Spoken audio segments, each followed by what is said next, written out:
Hi guys, my name is Kalin, and in today's video we will see how can we create our PCB prototype at home.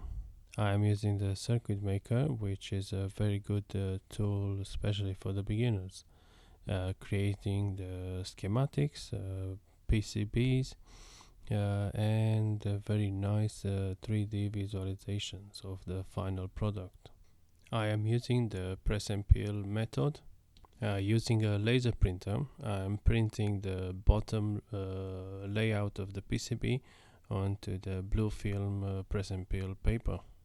Having the board clean, now we can attach the blue paper to the board and start using the iron with a high heat onto the board, trying to get a very good heat transfer between the iron and the board.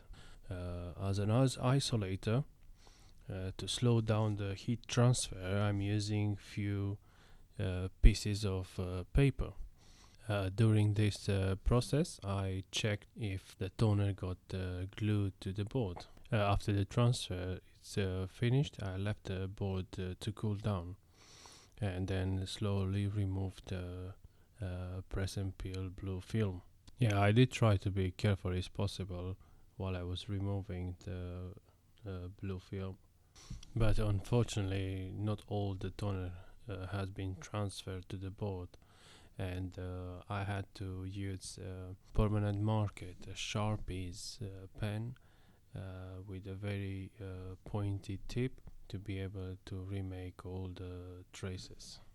In many places, I remake the traces to be sure everything is done properly and I will not have any surprise at the end. After a close inspection, the board is ready for the next step, etching. Yeah, see you on the next video. Thank you for watching. Don't forget to subscribe.